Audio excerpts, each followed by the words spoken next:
fanjakana mitsitsy mitsinjo ny vahoaka, fanjakana tokisa ny vahoaka, fampivoarana ny maolona, zay atrasy andraikitra ho an'ny tanora sy ny vehivavy, fampitombona ny famokarana, faritra mizaka tena, Madagasikara matehonina, Madagasikara misokatra amin'ny teknôlôjia.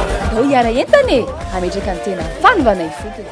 Ny fampivarana maolona dia ny fijerevana manokana, ny fahasalamana, ny fanabeazana, ny fisian'ny rano fisotro madio eo amin'ny tanàna anankiray. Misaka ny commune-ntsika nangana lycée izay lycée mampianatra ny tanora malagasy eo amin'ny lafiny arakasa. Ary isaky ny commune-ntsika nangana tobim-pahasalamana, misy mpitsabo, misy fanafody azo ampiasaina. Ampidirina isa-tokantrano ny rano fisotro madio sy ny jiro. Amin'ny alalan'izay opération atao hoe panneau solaire no anatanterantsika an'izay. Izany hoe zany ezahana ny ahafahan'ny vahoaka mividy panneau solaire arak'izay tratriny. Betebeto amin'ny tanin'ny Madagasikara ny orana amin'ny fotoana fahavaratra, fa indrisy navelantsika ho any an-dranomasina fotsiny any rano. Tena manary rano be tsika.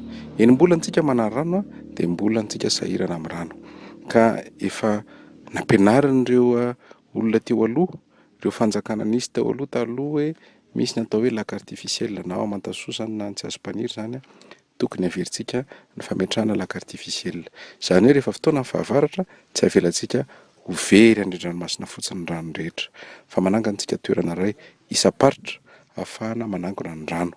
Dia rehefa tonga fotoana tsy misy rano intsony dia azo ampiasaina amin'izay reny rano reny. Rehefa tonga fotoana tsisy orana dia efa manana rano tsika voatazona sy voangona. Apetraka ny tahiry finanana ho an'ny mpiasam-panjakana. Ny mpiasam-panjakana ankehitriny dia ezahantsika ny ahafahan'izy ireo mividy trano ionenan'izy ireo. Ao anatin'izay fampivoarana maolona izay dia tokony ajanontsika ny fangalana hetra, ny fanganaovana taratasy maro samihafa amin'ireo famindrana lova, satria efa niary ela be ny ray aman-dreniny malagasy ary rehefa mamindra an'ilay lova izy dia lasa zary fahasahiranana ho azy ireo.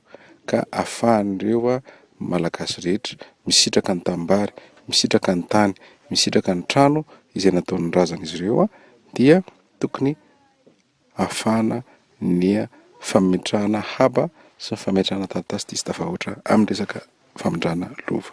Dioary Boly Rabary, lalana fahavalo amin'ny Bilta Tokana.